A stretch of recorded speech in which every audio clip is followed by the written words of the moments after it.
মুসলমান তুমি, আরে বলো না, কেমন মুসলমান তুমি, কেমন মুসলমান। নামাজের সাথে নাই পরিচয়, মানো না কোরআন তুমি, এমন মুসলমান। তুমি রমজান এলে রাখো না রোজা, দিনকে করো আঘাত, পয়সা করি নেই তো অভাব, দাও না তো যাকাত। তুমি ইমানদারির বড়াই করো, নেই তোমার ঈমান আছে না। তুমি ইমানদারির বড়াই করো, নেই তোমার ঈমান। তুমি কেমন মুসলমান, কেমন মুসলমান তুমি, কেমন মুসলমান। নামাজের সাথে নাই পরিচয়, মানো না কোরআন তুমি, এমন মুসলমান। নবীর উম্মত দাবি করো, সুন্নাহ মানো না, নবীর অপমানে তোমার হৃদয় কাঁপে না। আছে না না? কত দলের কত মিছিল। নবীরে যখন বেঈমানরা গালি দেয়, তখন আলেমরাই মাঠে নামে। তার মানে আলেমরাই ভয় করে একমাত্র কাকে? ইন্নামা ইয়াখশাল্লাহ মিন ইবাদিহিল উলামা। আল্লাহ বলে, আমার বান্দার মধ্যে যারা আলেম, নিশ্চয় আমি আল্লাহকে তারা বেশি মহব্বত করে। আলেমদের রশি কোমরে লাগাও, সে আলেমদের কোমরে রশি লাগাও। মনে রাখো, যেই দেশে যত আলেমদের উপর নির্যাতন হবে, ওই দেশের টাকার বরকত কমে যাবে, ওই দেশে আল্লাহর রহমত কমে যাবে। আবার নতুন একটা বক্তব্য চলছে, কয় ডিজিটাল বাংলাদেশ হওয়ার কারণে দেশে ওই ওহী নাযিল হইতেছে। আরে ভাই জোরে কয় না কেন? এখন কি ওহী নাযিল হয়? বন্ধ হয় নাই? আমার নবী বিদায়, নবুয়তের দরজায় তালা, ওহীও বন্ধ।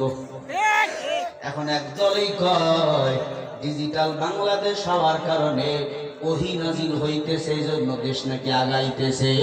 ওরে ভাই, আমার 20 টাকা দেওয়ার ক্ষমতা আছে, 20 টাকার কোনো কিছু করার ক্ষমতা আছে।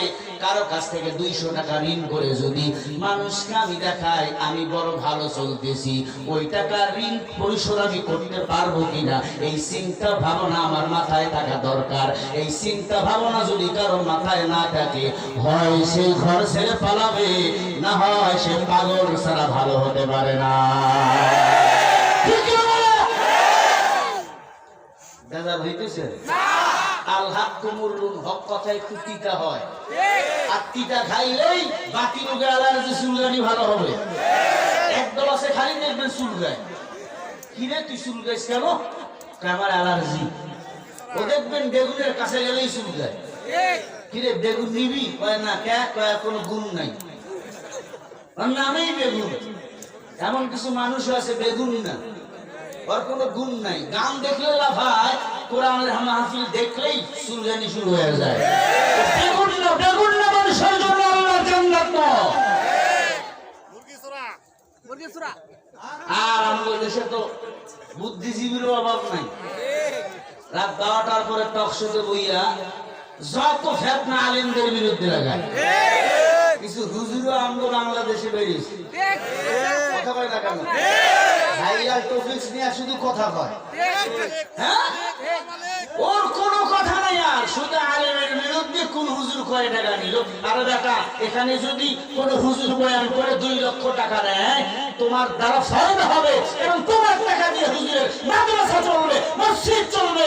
হুজুরের টাকা দ্বারা কখনো সিনেমা হল তৈরি হবে না। নিঃসন্দেহে যারা বাতিলের বিরুদ্ধে কথা না বইলে আলেমের বিরুদ্ধে কথা বলে স্টেজে আইয়া, ভিতরে ভিতরে দেখবেন সে আমেরিকার সাথে তাল মিলাচ্ছে কিনা সন্দেহের ব্যাপার। কথা বলে না কেন?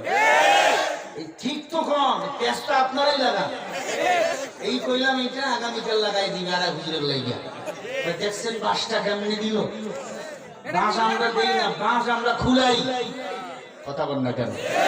বাঁশ আমরা খুলাই, আর বাঁশ খুলালে একটু শব্দ হয় না? আমাদের সবার নিশানা একটা, আমরা তো মরে যাব, আমরা সবাই আল্লাহর জান্নাতে যেতে চাই। আরে কথা বল না কেন? সবাই জান্নাত যেতে চান? কারা কারা আবার হাত দেখেন? নারে তাকবীর।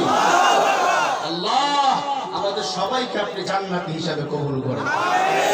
আর জোরে বলেন। জান্নাত যেতে হলে একটা গুণ থাকা লাগবে, ওই গুণটার নাম হলো ঈমান। গুণটার নাম কি? যার ঈমান নাই তার কিছুই। আরো জোরে বলেন। আমিনু কামা আমানান নাস। সাহাবায়ে কেরামদের মতো ঈমান আপনি আমি তো আনতে পারবো না, তাদেরকে অনুসরণ অনুকরণ করে করে আমরা চলবো।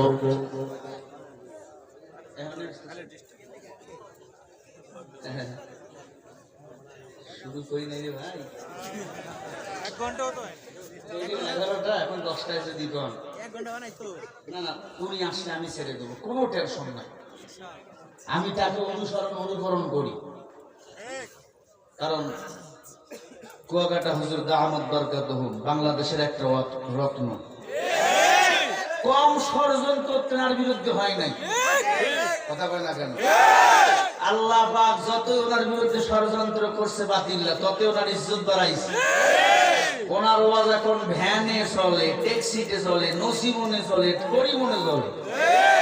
মদিনায় গেছি, মদিনায় রাসূলের রওজা মুবারক জিয়ারত করার জন্য, ওখানে দেখি এক সুদানি কুয়াকাটা হুজুরের বয়ান শুনতে। সব শেরগুলো এক জায়গায় ইউটিউবাররা দিছে, আমি বললাম কে হ্যায়? कई बांग्लादेश का इस्लामी इस्कलाम बांग्लादेश के शायक है, हमारा खार बीवी बच्चा ये औलाद का बहुत फैन है। अल्लाहु अकबर।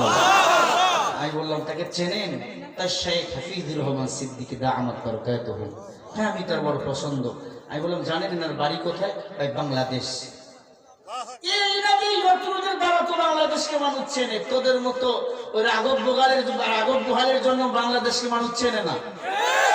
বাংলাদেশকে মানুষ চেনে হাফেজদের কারণে, বাংলাদেশের মানুষকে চেনে নাজমুস সাকিবের কারণে, বাংলাদেশকে মানুষ চেনে হাফেজ জাকারিয়ার কারণে, বাংলাদেশকে মানুষ চেনে কোরআনের পাখি আল্লামা সাইদের কারণে, বাংলাদেশকে মানুষ চেনে আলিম সাইকুল হাদিসদের কারণে, বাংলাদেশকে মানুষকে চেনে লক্ষ লক্ষ কোরআনের খাদেম হাফেজ কোরআনের কারণে।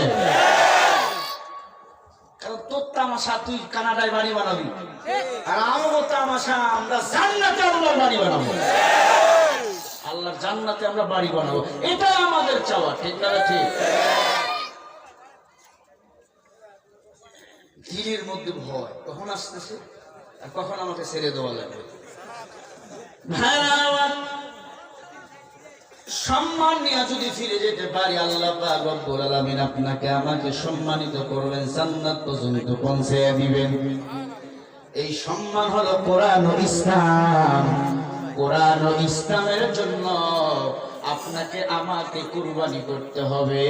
এই মাদ্রাসাটা কায়েম রাখতে হলে আপনাকে আমাকে সবাইকে সহযোগিতা করা লাগবে, ঠিক না ভাই? ঠিক বলে আল্লাহর বান্দা কোরআন ও ইসলাম যদি বিদায় করতে চায় বেঈমানরা, হাজারো বেঈমানের মাঝখান থেকে আপনাকে আমাকে সামনে এগিয়ে যেতে হবে, কোরআন ও সুন্নাহর বাতিতে এগিয়ে যাইতে হবে।